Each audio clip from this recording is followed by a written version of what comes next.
If you don't cut this out, I'm never helping you again.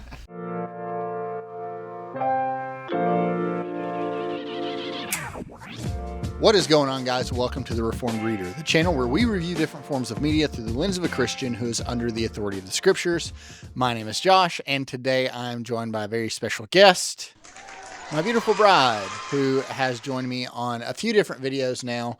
And so today we are going to be going over her top 10 books of all time. Now, our aim, hopefully, is for maybe some of you ladies that are looking to get outside of the sci-fi and fantasy genre, and I'm not a big help there, and so maybe she will be. And for some of you men, maybe this would be a good wish list, possibly for your wives who like to read. Maybe your wives will love these books, because mine has.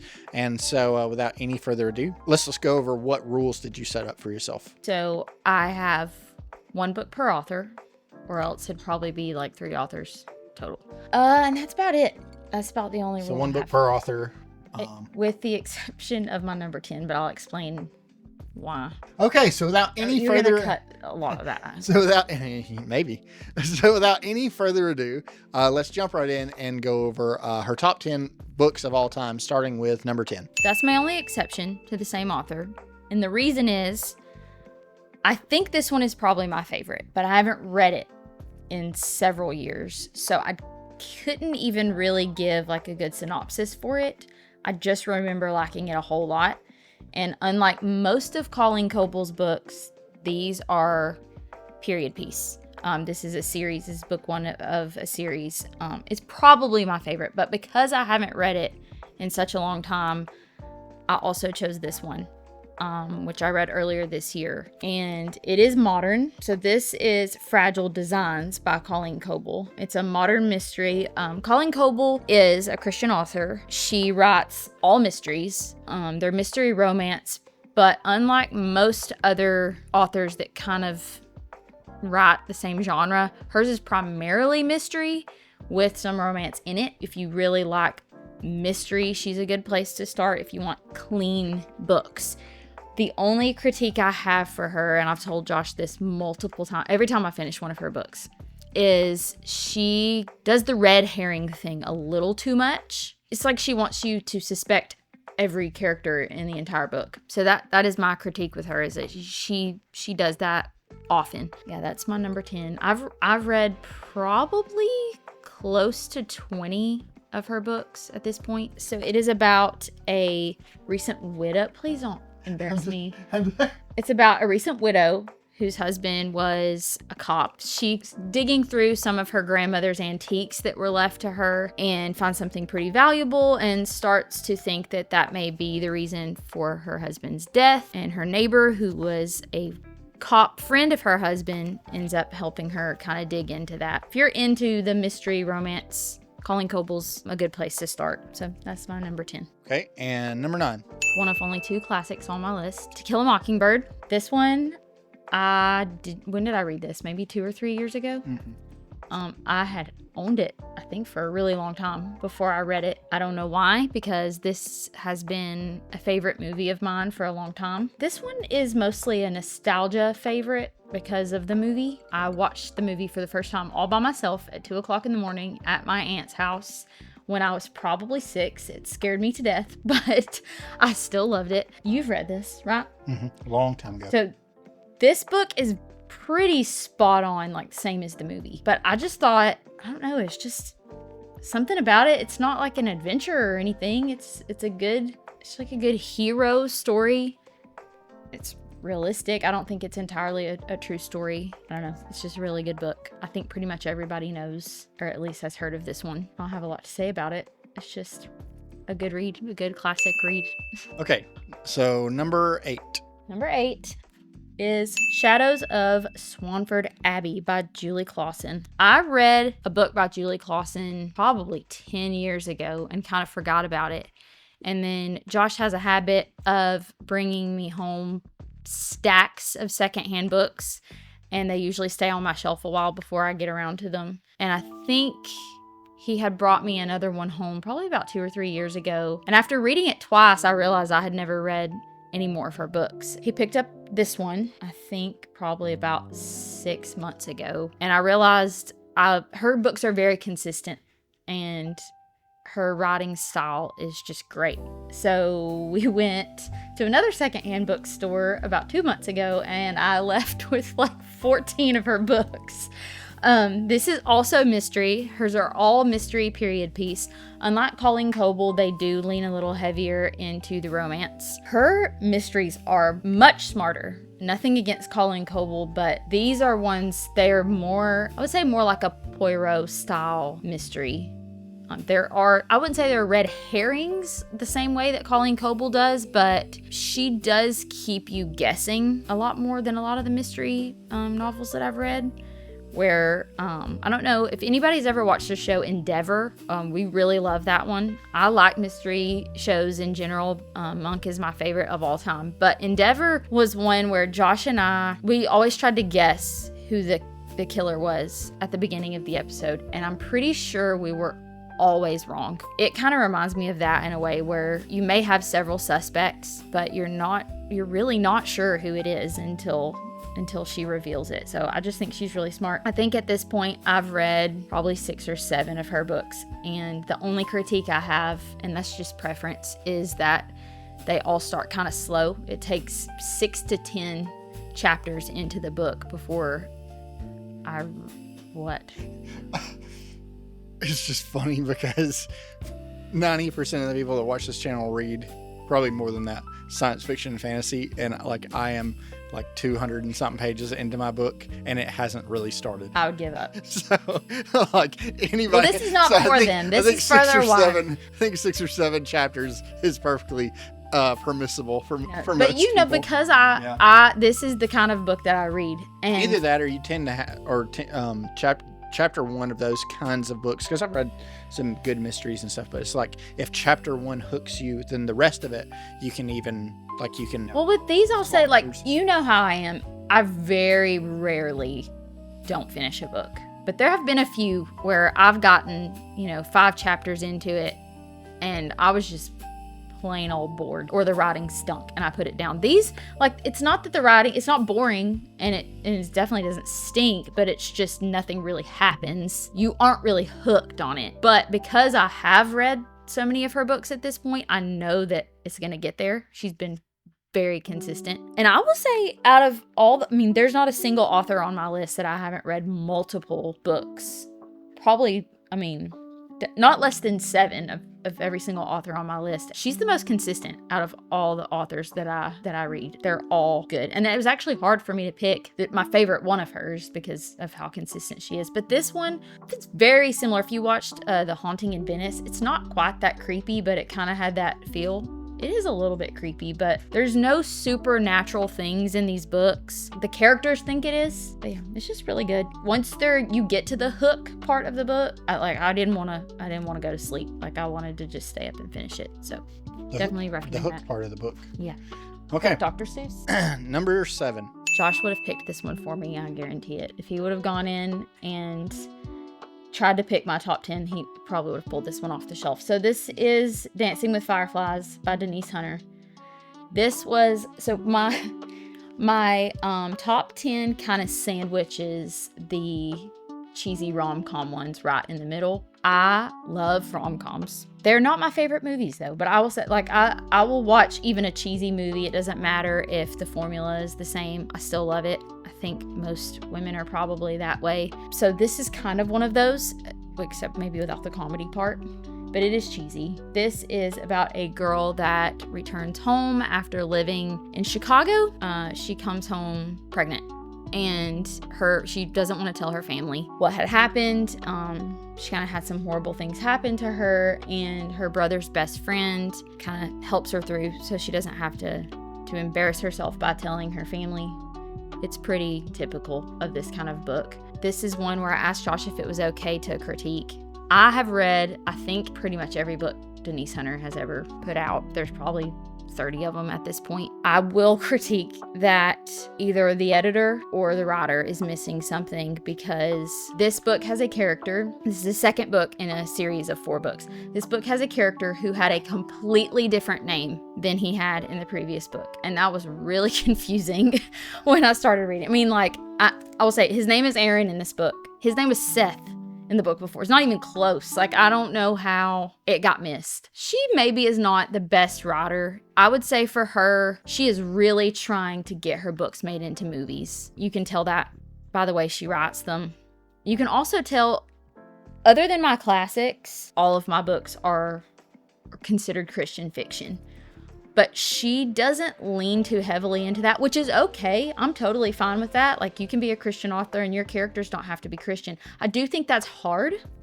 I think it's hard because if you want them to make Christian choices, they have to be Christian, because the world is not gonna make those choices. And they're normally when that happens, the authors don't, like, there has to be conflict in order for there to be a book. Like, for even a Christian fiction book, I don't mind there being a bad guy that does bad things and may even say some bad things. I'm not saying, like, I want swearing in my book. Having somebody that's supposed to be hedonistic or debased in some way, or committing murder but won't swear, doesn't really make sense. Or that, so a lot of times Christian authors tend to, the conflict kind of falls flat sometimes. Well, and like I said, I mean, she comes home pregnant. There's something to that.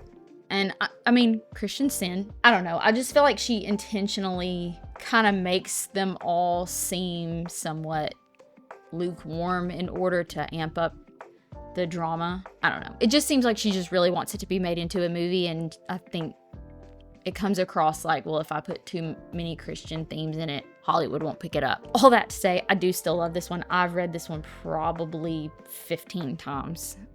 I'm a big rereader, and it's an easy read. If you like rom-coms, you want to get into reading, Denise Hunter is a good place to start, because they're pretty just easy to just sit down and put it down, pick back up, that sort of thing. And we're back. So we had to do a quick camera change because the battery on the other one died. So moving on to number 6.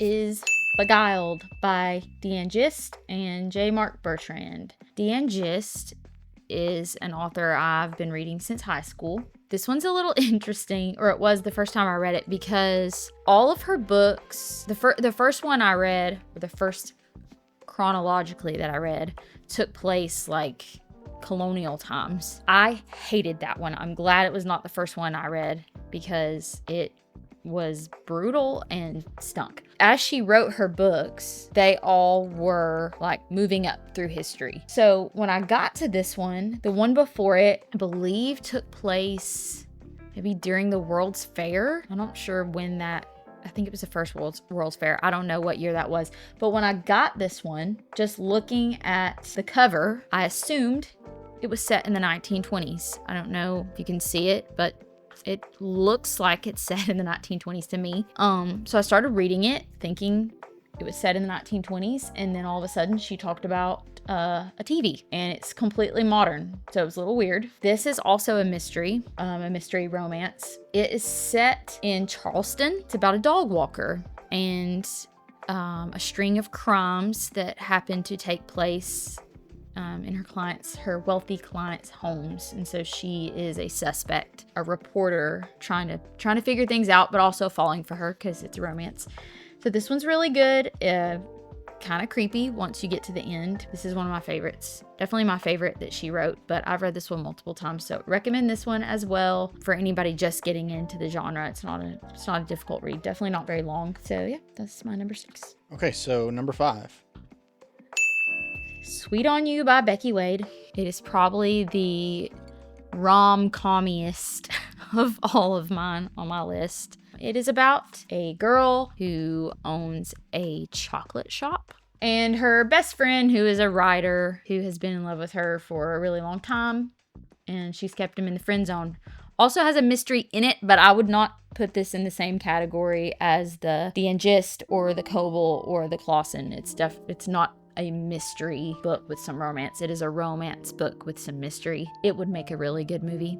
This is book 3 in a series about 3 different sisters. Becky Wade, out of all of my authors that I've read multiple books on, has been more hit and miss than any of the rest of them. I like several of her books. I have, I think, 3 of her full series that I like a lot. And then if there's anybody, I don't know of your listeners that actually read the books that I read, or if this is just a wives thing, but if you read this genre at all, you probably have noticed they have started changing their book covers. And I despise them. Yeah. In fact, I won't even buy them.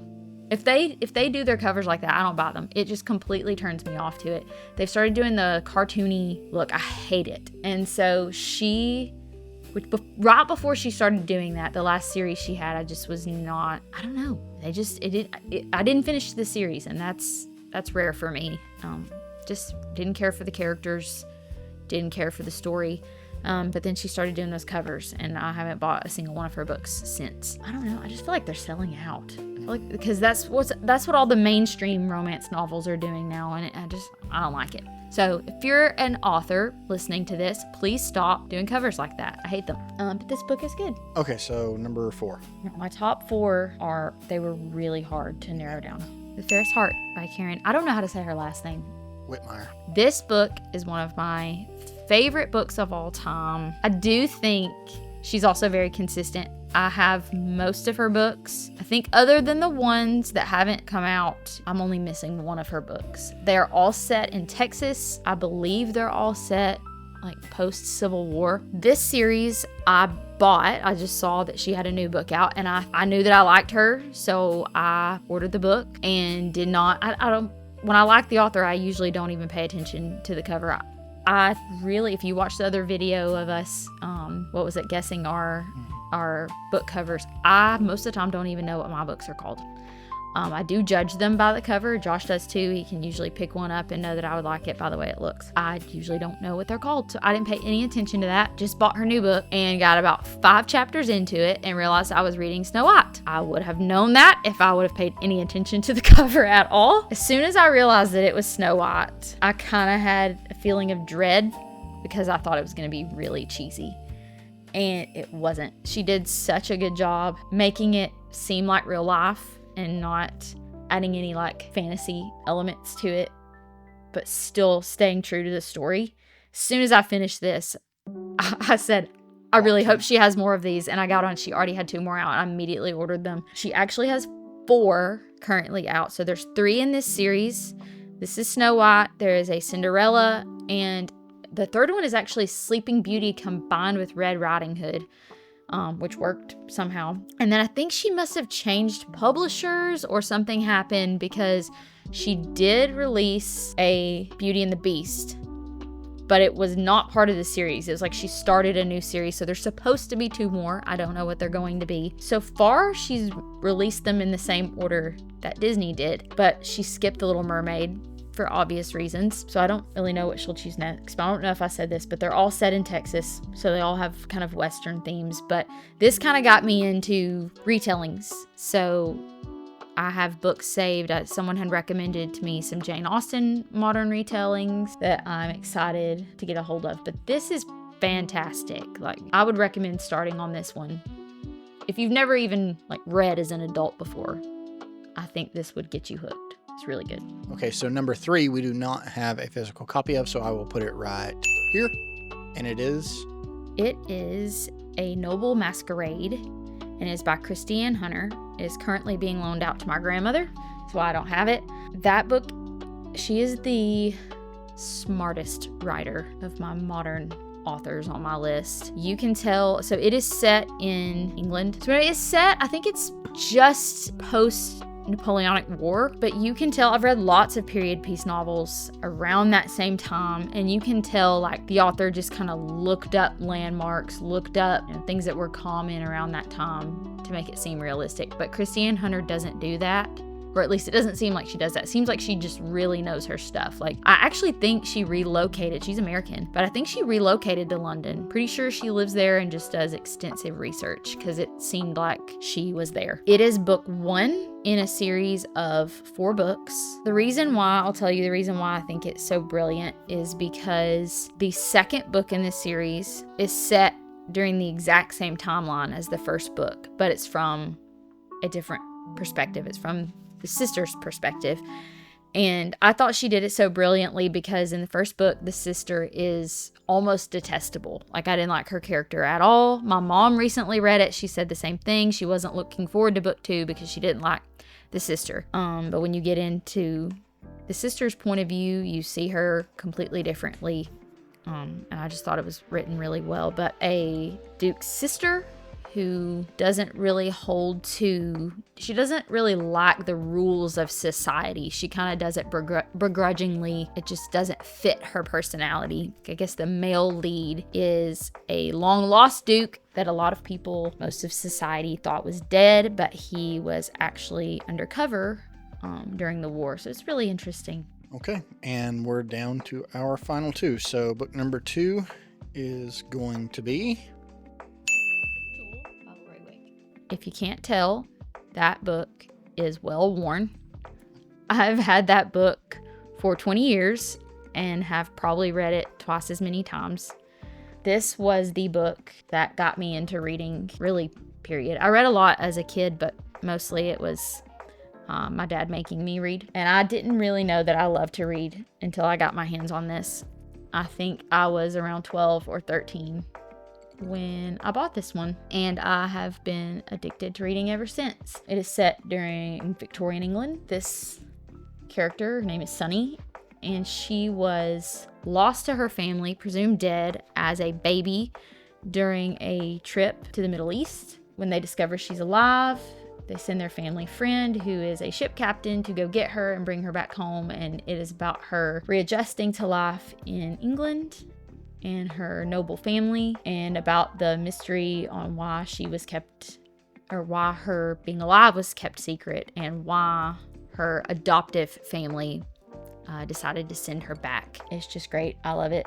I like Lori Wick. I don't think she writes anymore. I think most of the books I have may be older than this, other than the rest of the books in this series, but this series is one of my favorites of all time. Read the whole series a lot. This actually got my mom started on reading. She started reading these, like maybe 2 months ago. She asked for a book to take with her on her trip to Europe, which shocked me because she is not a reader. She actually liked it and has read. She's on her 3rd series now. So if that tells you anything, this one's really great. Okay, and your favorite book of all time is going to be... The Count of Monte Cristo. Josh and I reviewed this together a couple months ago, so I don't really have a whole lot more to say about it. Read it twice. It's like 5 times as long than every other book on my list, but it's also well loved. So this is this specific copy. I think I've mentioned it in a video or 2 before, but this copy right here is one of like 3 books that I would save in a fire. I've had this. This was like, I think this may have been the first thing that I ever bought with my own money, aside from the vast majority of the money that I earned had to go towards our bills because I grew up very poor. And so when I had a little bit extra money, I walked into the bookstore, the local bookstore, and was trying to figure out what... This just shows how cheap I am. What book could I get for the most, or the most book that I could get for the least amount of money? And this was, I think it was $14, but at the time I think it was $9. So as you can see, probably if the camera will focus there, but this is a very, very, very well-loved copy. So this is one that I'll never get rid of, even though it will probably fall apart before too much longer. This book, the story, holds a very special place in both of our lives. This book in particular, this copy, means a lot to me as well. So I was very glad whenever she wanted to do a buddy read with this one, and she said she wanted to read from my copy. So, well, because my copy is a hardback, and I hate hardbacks, and I just got it because it was pretty. So yeah, we have 3 copies of this book currently. Now she's gonna disagree with me here, probably, but I would recommend the abridged version. Most of the time when people hear abridged, they think cheating or something like that. No, audio is cheating. Hello, darkness, my old friend. The abridged version, I won't get into it because it could be a whole video essay, but Alexander Dumas was paid per word. This was a series that was done in a local newspaper, and I believe, or an editorial, whatever. So he was paid per word. So if you've read The Count of Monte Cristo, there is a lot of dialogue that is unnecessary, meaning, and the Count said, Albert, do you want to come over here? And Albert said, yes, I do want to come over there. And he said, okay, well then come over here. And Albert says, okay, I'm coming over there now. I'm here now. Like, there's not a direct quote. No, but it's also not far from it. So I will say, like, the abridged version, it does not cut stuff out of the story. And I've actually went back and looked. All it does is it thins that stuff down. And so it probably trims the book, I wouldn't say 100 pages, but it's probably more than 50 pages. So some people are going to be like, well, you read the abridged version, it's cheating. In my opinion, I think the abridged version is probably the version of the story that Alexander Dumas actually was telling. It's not, by abridged too, people also think that the language is dumbed down. It's not. It's just a lot of that fluff is excluded. There's also something to reading like the original format and all that stuff. So, you know, if you feel like you've really accomplished something. Yeah, if you're a purist, then I would say your first time through probably read the standard version, but definitely on a reread, it's going to be the abridged version for me. Well, this is the book that if I was going to tell anybody, like if you're going to read one piece of fiction ever, doesn't matter what your preference is, like genre wise, read this. I would say the one critique that I have about this copy in particular is that looks nothing like Jim Caviezel. Well, so my taste doesn't vary too much. I know for a fact that I would hate at least 95% of the books that Josh has read. I forced her to read The Hobbit and she hated it. No, I didn't even get through the first chapter. I couldn't even get through the dwarf singing. It was just horrible. Now, I love Lord of the Rings. I haven't read the book. It would be a hard sell to you for me to recommend any book that did not contain romance. I'm not saying that. But Lord of the Rings does. Well, I'm not saying that you wouldn't read a book without romance, because I think you would. Well, I would say, I think if you would have had me read The Lord of the Rings and not The Hobbit, I might have got further into it. I'm saying I don't like the Hobbit movie. Like, I think it's boring. The Hobbit movies are trash. But the dwarf singing. But I will say, she would rather read the Silmarillion than Yes, the Lord of the Rings. So it's good. I'm a list person. She's a bigger nerd than I am, just in a different way. I will say that even though I love a cheesy rom-com, because I do, I won't go so far as to say I like Hallmark movies, because I draw the line there. I like a cheesy rom-com, but I do prefer smart like books, which is why my top two are what they are. And even with movies, like as much as I love a good romance, I think my top 5 favorite movies don't even include, well, other than The Princess Bride, that's my number one. But I do enjoy smart writing the most. So all of this to say that she is pretentious. I got her. Oh! Okay, so that is her top 10 books of all time. Unlike me, she not only knows her taste, but she doesn't stray from it. And this is the case for literally everything. If we go out to eat, she knows what she's going to get beforehand. And if she finds something she likes, she sticks with it. And I mean, there's nothing wrong with that. You. Yeah, well, we'll see. Yeah, as far as her book taste goes, hers probably won't vary. It's rare that she reaches outside of her typical tastes, but because I'm disappointed a lot when yeah, I do. Well, and when you get disappointed, when you get disappointed by something, you tend to rush back to what you know and love, rather than like sampling one of things. these authors could put out something that I might rank higher, but I don't stray. Well, because I like romance so much, if you don't go with Christian fiction, you really can't read it. And the Christian fiction romance is pretty limited. I mean, I own what, like probably 60 to 75 books. I don't know, I've never counted, but maybe only 12 authors total. I have books that are by authors that I've never even seen one of their other books before. But I'm one too. If I've read it, even if I finish it, because I usually do, but if I don't like it, I'll donate it. If I keep it, it's because I plan on reading it again. Yep. So these are her top 10 books, and unlike most of us that you see on YouTube, where somebody puts out a new top 10 list every year.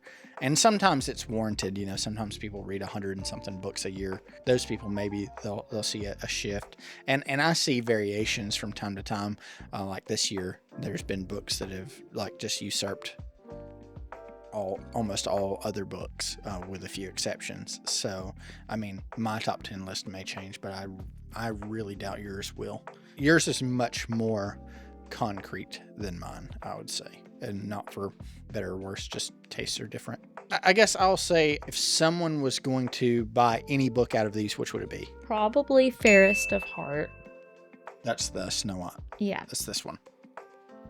Yeah, guys, if you're looking for something to pick up for your wife that loves to read, or maybe she doesn't know that she likes to read, that might be a good shout. So thank you guys again so much for watching, coming and hanging out with us. We appreciate each and every one of you, and we will see you on the next one.